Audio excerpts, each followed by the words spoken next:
What's going on, everybody? John Eric Poli here with my MMA news, and today's guest just defeated Carl Deaton by a second round submission at UFC Vegas 70. Once again, joined today by Joe Solecki. Joe, nice to see you again, man. Yeah, it's great to be talking with you, man. I'm excited to be talking with you after a win instead of in the middle of camp for once. Yeah, it's nice having you on after the win there. Kind of things coming full circle here. We do the pre fight interview, now doing the post fight interview. Let's talk, though, because in between these two interviews, a lot had happened, especially with just in terms of an opponent. Because when we first talked, it was Benoit Saint Denis. Next thing you know, that fight's not happening. Fight date gets moved around. A lot of moving parts just to get to fight night. Go ahead and explain that to everybody. Yeah, dude, it was a normal camp until it wasn't, and then it just kind of unraveled. We were fighting Benoit Saint Denis. That's what we talked about, you and I. And then maybe right after that interview, honestly, is when he fell out, or maybe the next week. I can't remember, but it was the Thursday before the last week of camp. So it was like maybe 12 days out. So it was one of those things where we had plenty of time to get a replacement, and we just never heard anything. And I'm watching, there was quite a few other ones on the card. Miller lost his opponent. Somebody else lost their opponent. And then even the main event fell off and got replaced within one day, or not even. By the time it was announced the main event was off, there was already a replacement, which I know it's a main event. But yeah, and even the way we found out was just through Twitter. And Saint Denis made a post, and my manager was like, "Oh, I'm seeing on Twitter the fight's off, but I haven't heard from Sean." It was just kind of like, which my entire career, we always joke that I'm like Milton from Office Space. Like, they're like, "Yeah, we're gonna need you to fight on the prelims." Like, I'm always like kind of just like the forgotten guy, which is okay. But I'm away from home in camp. But this was the first camp like that, like 95% of the time. And you just want to make sure you're going to fight at the end if you're going to do all those things, invest the time and the money. So we got, just kept training like normal. And it was kind of nice, actually. You're like, I've been thinking about St. Denis for 4 months. Instead, I get to focus on me. But we'll have a name here soon. And then just nothing came. And then it was Monday of what was going to be that fight week. Still had nothing. And I texted my manager. I called him. Because my coach was like, hey, man, like, I'm just going to tell you right now, like, we trust you against anybody on short notice. But this is not normal. You have no idea if you're fighting and you're leaving tomorrow. I think we should, call it and say, get us on the next available card. I was like, okay, sounds good. When I call my manager, he's like, well, Sean promised me an opponent today. And then we didn't hear anything. And I heard that night, 9:15, he was like, what do you think about Carl Deaton? And I was like, look, man, like, everyone's asleep. Like, I can't even get a hold of my coach, this, that. Like, we don't have a contract. Medical, does he have medicals? Like, I don't want to get out there and then have to turn back around and come home and hop into camp off an airplane for, 1 or 2 more weeks, whenever this guy, agrees or can make weight or whatever, then, or another opponent.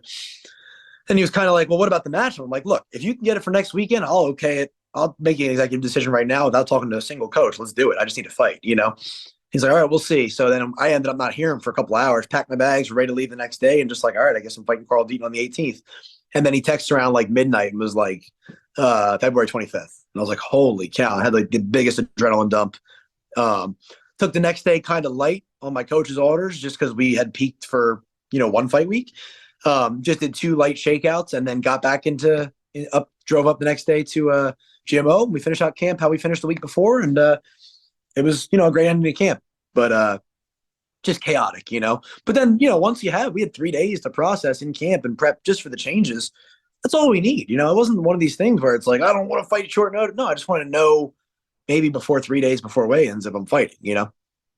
Yeah, God bless you there, man. There's a lot of moving parts with all of that, but it's a good thing that the fight, got to happen. You were able to get this win. Let's dive now into some of this action. So we'll start with Carl here. He comes out, as soon as the referee says go, he comes out guns blazing, swinging for the fences. Were you expecting that? Because I know that is something that kind of you see happens more often than not, right? Whenever a fighter has a fight on short notice like he did, that they try to come out and end it as soon as possible. I mean, you never want to anticipate because I feel like being a grappler, it's always one of two things. It's either exactly what happened and what you just said, which seems to be, especially short notice, seems to be the general consensus. But a lot of times they get on their bike right away. And his corner said that. They were like, get moving right away. And I thought they meant like retreat. But I never listened to that either because that could be a code. You never know. But yeah, I mean, I think that's smart. Come out and try to make a statement quick. And that's kind of what I said. I texted my coach yesterday, and like looking back at it, I'm like, forget the rear naked choke and the back control. That left hook early won the fight because that was his, in his mind, that was his real estate, was the boxing range. And he threw his left hook, which watching his footage was kind of his best shot that he was hurting guys with. I watched him drop guys with that. I got there first, and then he backed up, and that's when I was able to kind of cut him off. So, and that's kind of what happened in my Austin Hubbard fight as well. It was like I tagged him early, and then it seemed like, the ground game, they weren't fighting hard to stand up. They were fighting hard to survive on the ground, which, I'm very comfortable there. So I think that early exchange was a big, big deal, was, beating him to the punch there. So you mentioned that big left hook, obviously, but you did also mention about having his back. I was just curious, how close were you to finishing that fight? Because there's a couple times I'm like, yep, it's over. Oh, wait, no, it's not. Oh, now he's got it. Nope, no, he doesn't. I mean, he was really tough there in that opening round, making you work for it there. I think he's one of those guys. He's a crafty vet, 23 fights or something like that. He knew when he wasn't in danger for sure, because he was giving his chin. If I was under his neck, his arm was in the way, his hand was in the way. You can tell that he's one of those guys. It's just hard to put away like that, because I could never, even if I got him in the neck, I could never get the angle to squeeze. I feel like he had really good positional awareness, So, and he was a really good hand fighter. So I'm going to say not in any fashion close to finishing the fight. Maybe it felt like in the moment, and then I would get there and squeeze, and it was always like I couldn't get my palm to my bicep or my gable grip locked. Like, he was very, very good at keeping you just this far away from being in, where you felt like you were 90% there and you could never get that other 10%. So that was huge props to him. And that I would say is the difference in some of the other fights I've had on the regional scene, or even maybe, the Hubbard fight, where like guys, maybe their spirit kind of got broken. And I feel like he was fighting to stay in the fight, which is a testament to him, and I guess how much of a veteran he is too. So now in the second round, you come out, you get the takedown immediately, you get him on his back. But I mean, to his credit, he was tough again in those moments. He made you work to get that submission win. Took you the majority of the round. I think you walked it off. There's a couple seconds left in the round. Just take us through that whole second round and how you were able to get that submission that was able to put him away cold. Yeah, it was one of those things where I felt like I was going to be in better shape. He had a full camp. He was fighting on the 25th. It just wasn't in the UFC. But I just trust my coaches, my training.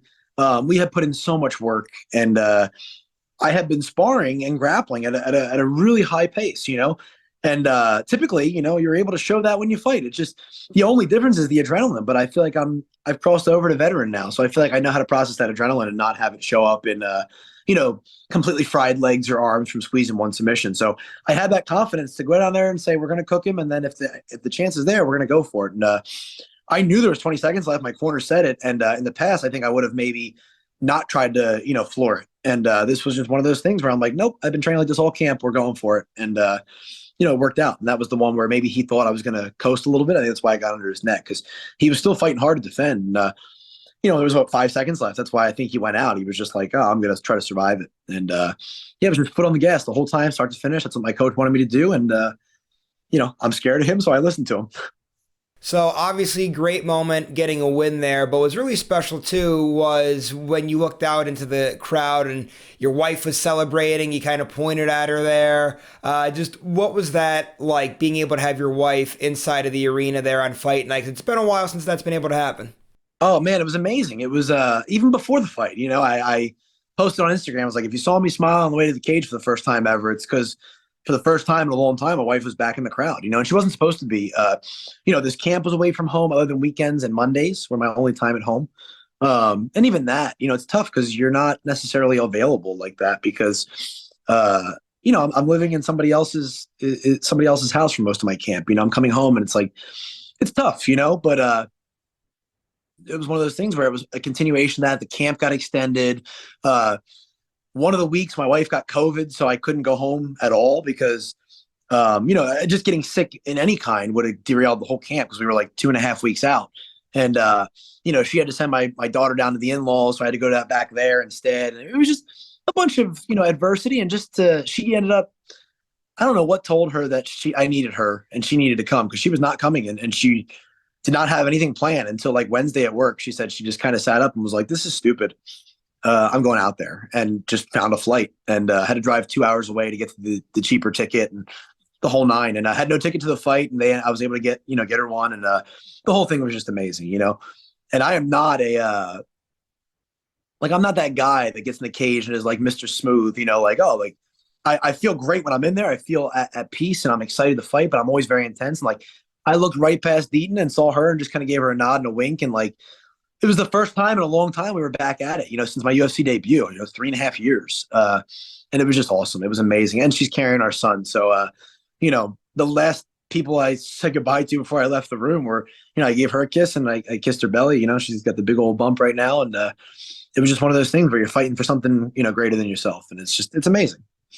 Definitely a special moment to have your wife there. I know we talked a lot with the family the last time we spoke before this fight, with obviously your wife being pregnant. We talked about your daughter. So a lot of good stuff going on in the family. I have to ask this question. I hope to God that with everything going on, you got the extra $50,000 bonus. I'm not gonna lie to you, Joe. I have obviously a life side outside doing these interviews.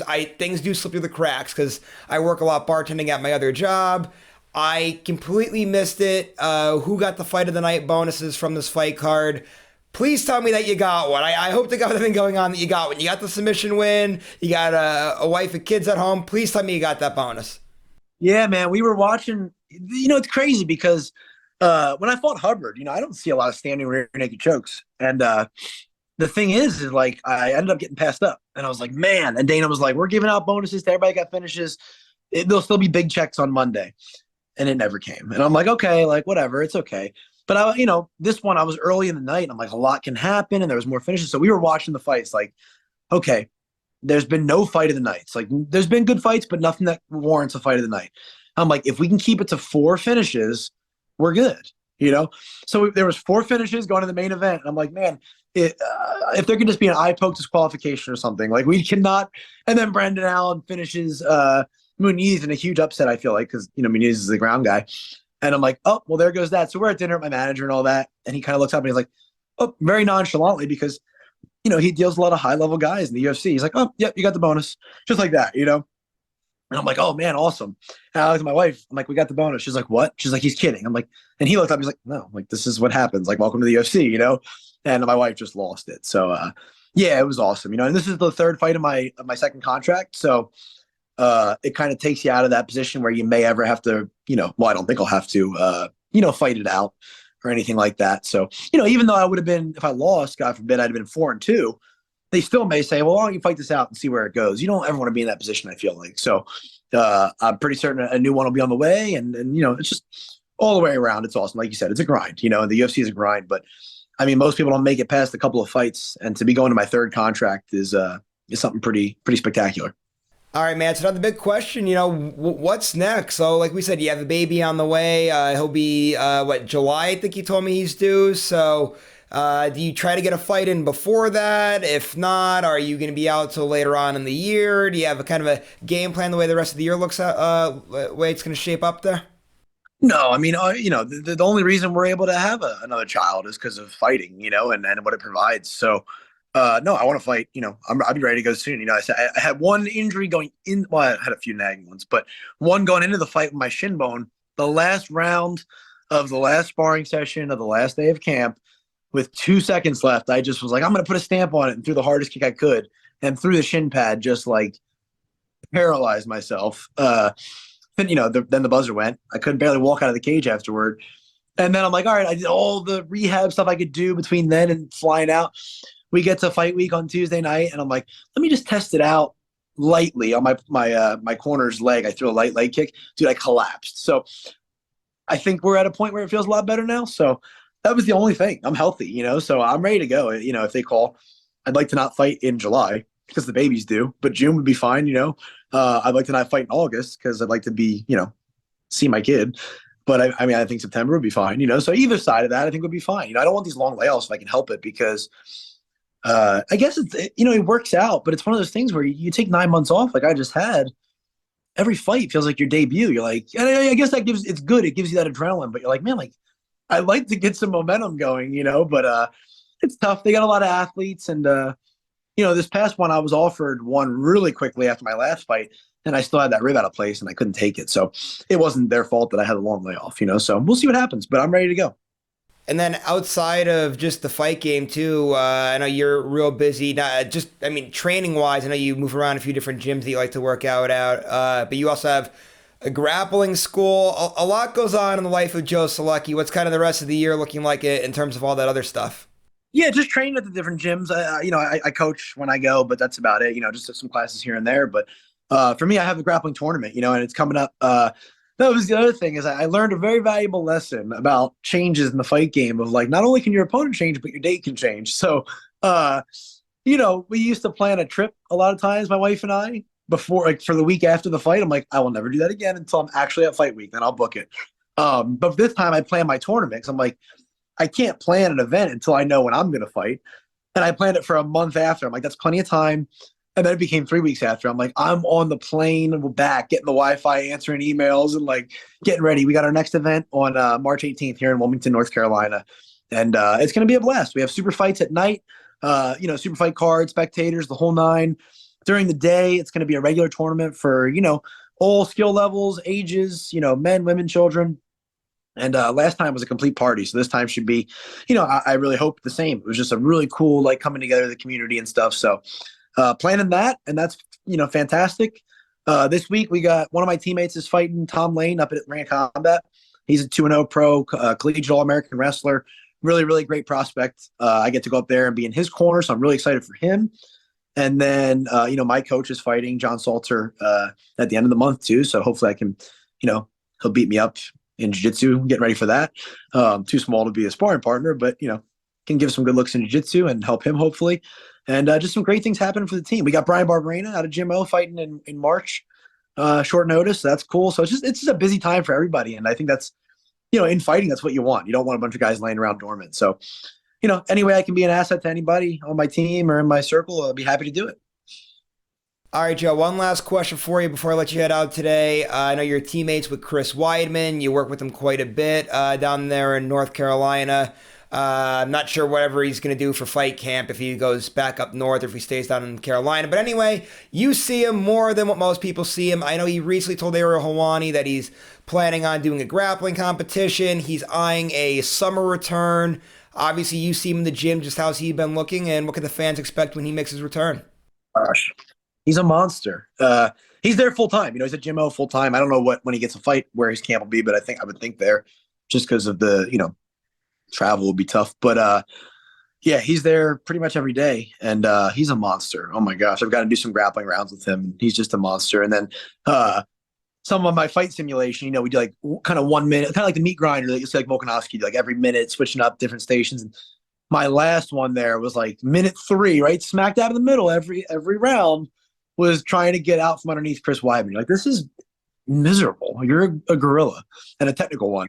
So I'm really excited that he's going to grapple and compete in grappling, because I don't think people remember, unless you've really been following the sport, how great he did at ADCC 2009, and he really didn't know any jiu-jitsu yet. He's like a really technical black belt. So I'm really excited for him to get back to that. And I think, he had posted that he was wanting to fight after that. So I think it's going to be really, really exciting, man. It's really fun to be around him. He's such a down-to-earth and humble guy.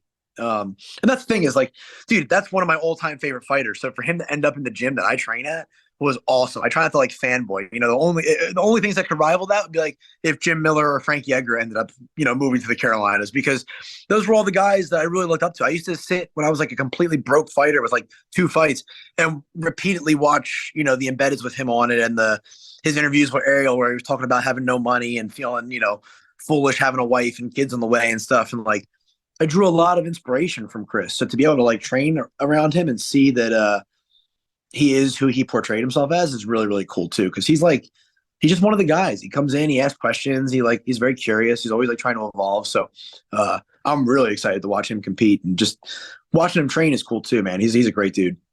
Joe, pleasure as always, my man. You get the last word today. Social media, management, sponsors, anybody you got to give a plug to, any last words? Floor's yours. Yeah, just I want to thank everybody that supported me. My coach, Jeff Jimmo, of course, man, he went above and beyond, as he always does, but this camp especially, man, I got to, live in his house. He prepped food. He did my strength and conditioning, the whole nine. And he gave me a ton of confidence in our preparation. He's one of those things where he pulls stuff out of you that you didn't know you had. And so I really just can't thank him enough. Everybody at Jimmo, and John Salter, Salty Dog Jiu-Jitsu, everybody there, for the continued rounds. It's been, over 5 years since I've been there now, and it's just been, fantastic. Everybody at Fitness Edge MMA, of course, my wife, who we talked about a lot, and my daughter. Man, I really don't want to think what would have happened if my wife didn't make the trip out, because that was like a huge pick me up in the middle of a tough weight cut and a tough fight week and a tough camp. Yeah, and then if everybody, I'm on social media at Joe Solecki. All In Grappling. We're at All In Grappling on Instagram, All In Grappling Promotions on Facebook. If they want to check it out, or if they're in the area or want to take the trip down, we got the tournament on the 18th, March 18th. Super cheap, $50 for, trying to do at least 2-match minimum for everybody, and then they can check out the super fights at night. So if they want to check that out, it would be awesome, or just give it a like on Instagram. It would be awesome. It'd be super helpful. So, yeah, and just thank you to everybody that supports me, man. I appreciate you always having me on. And, it's a great outlet to just be able to talk about my career. So I really appreciate that.